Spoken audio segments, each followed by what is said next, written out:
नमस्कार दोस्तों, देखो भाई, आप लोग कोल फील्ड में अगर काम करना चाहते हो, यानी कि कोलवरी में इतना अच्छा वैकेंसी मैं लेकर के आ गया हूँ और बहुत ही बड़ी संख्या में वैकेंसी आई है। आप लोगों को आई होप भाई वीडियो बहुत ज़्यादा अच्छी लगेगी, क्योंकि जो भी लोग सीसीएल में या फिर बीसीसीएल में या फिर एमसीएल में कहीं भी कोई भी कोलवरी फील्ड में ही काम करना चाहते हो तो ये वीडियो आपके लिए होने वाली है, क्योंकि बहुत ही बड़ी संख्या में यहाँ पे वैकेंसी निकाली गई है।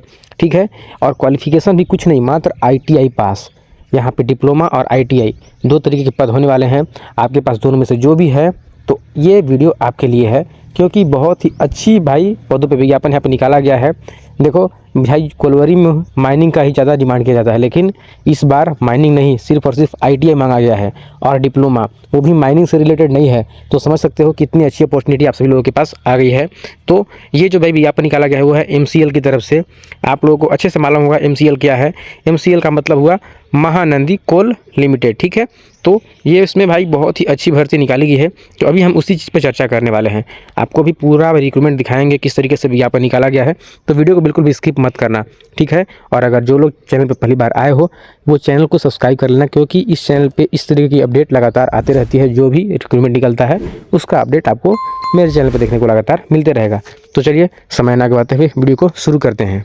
तो दोस्तों देख सकते हो ये जो विज्ञापन है वो 16/4/2026 डेट को भाई यहाँ पे रिलीज कर दी गई है। ठीक है, नोटिस क्या है, एम्प्लॉयमेंट नोटिस। ठीक है, एडवर्टाइजमेंट। ठीक है, तो यहाँ पे देख सकते हो ये जो आपका फॉर्म है वो ऑनलाइन मोड में अप्लाई होगा। ठीक है, आगे जो मैं बात करता हूँ सीधे पदों की संख्या से। ठीक है, ज़्यादा टाइम वेस्ट नहीं करेंगे। एक पद है असिस्टेंट फोरमैन। यहाँ पे देखो किस ब्रांच में भाई डिप्लोमा मांगा गया है, आप लोग देख लो, इलेक्ट्रिकल। ठीक है, इलेक्ट्रिकल वालों के लिए बहुत ही अच्छी अपॉर्चुनिटी निकाली गई है। सैलरी देखो, बेसिक सैलरी यहाँ पे 47,330 रुपये। कितनी अच्छी सैलरी यहाँ पे मिलने वाली है। लगभग आपका 70 से 80 हज़ार तक सैलरी चला जाएगा यहाँ पे। ठीक है, बाकी बात करें वैकेंसी की तो यहाँ पे कुल 150 पद होने वाले हैं और 150 में 60 होगा जनरल का, 15 होगा EWS का, SC का होगा 24, ST का होगा 33 और OBC का होगा यहाँ पे 18। कुल मिला के 150 पद। उसके बाद बात करते हैं दूसरा जो पद है वो है टेक्नीशियन का, यानी कि ITI वाला बात जो मैं कर रहा था वो यही होने वाला है। ITI के लिए देखो 350 पद दोस्तों यहाँ पे होने वाला है, जिसमें यहाँ पे सैलरी देखो पर डे के हिसाब से दिखाया जा रहा है 1583 रुपये। तो इसे भी आप कैलकुलेट कर लोगे तो लगभग यहाँ पे इतना ही बन जा रहा है। ठीक है, तो आपका इसमें भी 60 से 70 हज़ार तो सैलरी आराम से बन जाएगा। और इसमें इतना ज़्यादा अलाउंस मिलता है दोस्तों, इसी के चलते मैं बोल रहा हूँ कि सैलरी बहुत ज़्यादा इंक्रीज होती है। क्योंकि जो भी कोल फील्ड होता है या फिर NMDC में भी होता है, जो भी भाई खुदाई वाला जो भी विभाग है, ज़मीन से खोद कर जो मिनरल्स निकालती हैं, वहाँ पे बहुत ज़्यादा अलाउंस मिलते हैं, बहुत अलग अलग तरह के अलाउंस मिलते हैं। तो सैलरी बहुत ज़्यादा दुगनी हो जाती है। बेसिक जितना रहता है लगभग उससे दुगना सैलरी हो जाता है।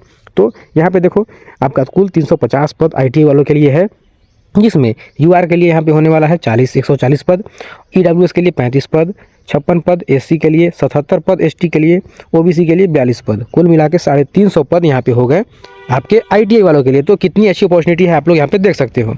अब देखो बात करते हैं किसके लिए कि आपका भाई इसमें अब आगे जो क्वालिफिकेशन है वो क्या होगा। तो एलिजिबिलिटी जिसे बोलेंगे, क्वालिफिकेशन यहाँ पे क्या होने वाला है, जो यहाँ पे असिस्टेंट फोरमैन के लिए है, इस भाई आपका यहाँ पे डिप्लोमा मांगा गया है, diploma in electrical engineering minimum 3 year course. ठीक है, अप्रूव्ड बाय AICTE, या फिर डिग्री इन इलेक्ट्रिकल या इलेक्ट्रॉनिक्स इंजीनियरिंग। ठीक है, यानी कि आपके पास डिप्लोमा हो या फिर डिग्री हो, यानी कि BTech हो, तो आप इस फॉर्म को भर सकते हो। आगे यहाँ पे बोला गया है जो दूसरा पद है उसके लिए। ठीक है, ये तो पहला पद हुआ। दूसरा पद में जो टेक्नीशियन का पद है, इसमें देखो इलेक्ट्रीशियन से जो ITI किए हैं उन लोगों के लिए अपॉर्चुनिटी है। सबसे पहले तो आपको मैट्रिक पास होना चाहिए या फिर इक्विवेलेंट उसके भाई समकक्ष कुछ आपके पास क्वालिफिकेशन होना चाहिए। उसके साथ ITI यहाँ पे 2 सालों का ITI होना चाहिए। किससे मान्यता प्राप्त होना चाहिए, NCVT से या फिर SCVT से। उसके साथ साथ देखो यहाँ पे 1 ईयर का ट्रेनिंग मांगा गया है, या फिर ऑन जॉब ट्रेनिंग या फिर प्रैक्टिकल एक्सपीरियंस। आपके पास देखो 1 साल का कार्य अनुभव होना चाहिए। अगर आप अप्रेंटिसशिप किए हो NSC तो भी आपके यहाँ पे इसके लिए एलिजिबल रहने वाले हो। 1 साल में वो भी काउंट होता है। तो कुछ ना कुछ आपके पास होना बहुत ज़्यादा ज़रूरी है। इसीलिए ITI करने के बाद बैठने से कुछ नहीं होगा। यही देख लो, जो लोग ITI करने के बाद कहीं 1 साल कर लिए हैं अप्रेंटिसशिप, तो उन लोगों के लिए यहाँ पे अच्छी खासी अपॉर्चुनिटी देखने को मिल जा रही है। तो ये हुआ ITI वालों के लिए। आगे है उसके बाद एक चीज़ और मांगा गया है, वो होने वाला है LT permit under IE rules for mines और 440 से 450 volt mining part permit issue by competent authority. ठीक है, तो यहाँ पे आप लोगों से सिंपल सा चीज़ बोला गया है, आप इसे भी भाई अपने नाम पे करा सकते हो। अगर आप ये सब चीज़ के बारे में जानना चाहते हो पर्सनली डीपली तो आप मुझे कमेंट करोगे, तो उसके लिए भाई मैं स्पेशल वीडियो बना करके ला दूंगा। ठीक है, अभी देखो यहाँ पे मैं बताता हूँ उम्र सीमा के बारे में। अब उम्र सीमा यहाँ पे होने वाला है एज कटअप, वो होगा 18 साल से आपका यहाँ पे होना चाहिए मिनिमम, और मैक्सिमम जा रहा है 30 वर्ष। किसके लिए? जनरल के लिए और ईडब्ल्यूएस के लिए 30 वर्ष। बाकी आप जिस कैटेगरी से हो उस कैटेगरी के हिसाब से ओबीसी के लिए 3 साल छूट मिलेगा, एसटी एससी के लिए 5 साल का छूट मिलेगा। ठीक है, बाकी पीडब्ल्यूबी जो होते हैं उन लोगों के लिए होने वाला है 10 साल, 13 साल, 15 साल, सबको अपना कैटेगरी वाइज यहाँ पे देखो जो है एज में छूट मिलने वाला है। कट ऑफ कब से माना जा रहा है? 28 मई 2026 से यहाँ पे कट ऑफ एज काउंट किया जाएगा। तो 28 मई 2026 तक आपका 18 साल हो गया तो आप रेडी हो, और 30 साल से ज़्यादा हो जाओगे तो भाई एक्सपायर हो जाओगे। तो 30 साल से अंदर होना चाहिए किस डेट में? 28 मई 2026 तक। ठीक है, तो अच्छा खासा यहाँ पे एज दिया गया है। अब देखो ये सारी चीज़ तो मैंने आप लोगों को बता दिया, सैलरी भी बता दिया। अब बात करते हैं सिलेक्शन प्रोसेस। ठीक है, तो selection process computer based test होगा, यानी कि सीबीटी होगा। ठीक है, नो पर्सनल इंटरव्यू, यानी कि कोई इंटरव्यू नहीं होगा, मात्र एग्ज़ाम आपको देना है। ठीक है, तो आप भाई इसके लिए अगर तैयार हो तो इस फॉर्म को आप लोगों को भर देना होगा। अब आप लोग कमेंट करके बताओ आपको ये वीडियो कैसी लगी। ठीक है, यहाँ पे देखो बोला गया है the CBT will compromise of objective type questions with multiple choice and answer, there will no negative marking. सबसे बड़ी बात तो यहाँ पे ये है कि आपको निगेटिव मार्किंग नहीं होने वाली है। आप सिर्फ जो भी क्वेश्चन आ रहा है अगर उसका आंसर आपको नहीं भी मालूम है तो भी आपको उसको टिक लगा देना है, बनाना है। ठीक है, क्योंकि यहाँ पे निगेटिव मार्किंग तो है नहीं कि आपका नंबर काट दिया जाएगा, तो एक भी क्वेश्चन को भाई छोड़ना नहीं है। बोला गया है कि यहाँ पे टोटल 100 मार्क्स होने वाले हैं, जिसमें यहाँ पे सबका कैटेगरी बांटा गया है। जनरल अवेयरनेस के लिए 20 क्वेश्चन, 1 मार्क्स, एक भाई सही करोगे तो 1 नंबर मिलेंगे, वही चीज़ होने वाला है। बाकी और कुछ एक्स्ट्रा इसमें जो है मैंने आपको बता दिया। देख लो यहाँ पे क्वालिफिकेशन मार्क्स इन सीबीटी में 45 मार्क्स किसके लिए है? जनरल और ईडब्ल्यूएस के लिए। ओबीसी के लिए 40 और एसटी एससी के लिए 35 होने वाला है। तो ये तो है आपका यहाँ पे qualify marks in CBT mode में। ठीक है, और इसमें देखो इनका जो वेबसाइट होने वाला है वो वेबसाइट है यहीं पे जो मैं आपको यहाँ पे स्क्रीन पे दिखा दे रहा हूँ। बाकी मैं डिस्क्रिप्शन में लिंक दे दूँगा, तो आप लोग चाहो तो वहाँ से चेकआउट कर सकते हो। ठीक है, बाकी यहाँ पे कुछ एक्स्ट्रा चीज़ है नहीं। बाकी इसमें आगे बोला जो गया है कि है आपका यहाँ पे करियर ग्रोथ, तो आप लोग इसे खुद से भी पढ़ सकते हो। ठीक है, कोई ज़्यादा एक्स्ट्रा चीज़ नहीं है जिससे मैं आप लोगों को बताऊँ। तो फॉर्म भरने से पहले आप लोग अपना भाई ईमेल आईडी, मोबाइल नंबर सब कुछ रेडी रखो और इस फॉर्म को जल्द से जल्द आप लोग भर दे। बाकी कोई समस्या होती है तो आप मुझे कमेंट बॉक्स में कमेंट करके पूछ सकते हो।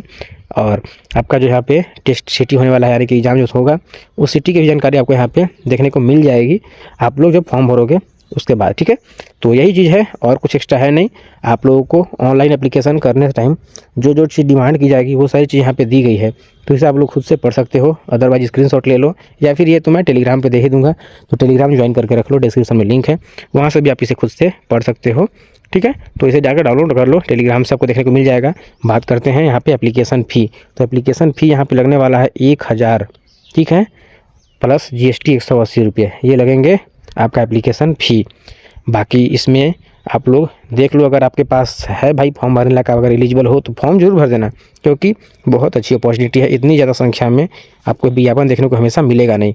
अभी देखो MCL में निकला है, कुछ समय बाद आपको यहाँ पे BCCL में भी निकलेगा और CCL में भी निकलेगा, यानी कि कुलवरी में जितने भी विभाग है सभी में भी पद खाली हैं और सभी जगह पे विज्ञापन निकलते रहेंगे लगातार। और दोस्तों इंपॉर्टेंट चीज़ ये भी है कि फॉर्म भरने का जो स्टार्टिंग डेट है वो है 7/5/2026, यानी कि 7 मई से आपका फॉर्म भराना शुरू हो जाएगा और इसका लास्ट डेट होने वाला है 28/5/2026। तो 28 तारीख इसका लास्ट डेट है, तो इससे पहले आप लोग फॉर्म को जल्द से जल्द भर दीजिए। बाकी आप लोग इस वीडियो को लाइक करके शेयर कर दीजिए अपने सभी दोस्तों के पास।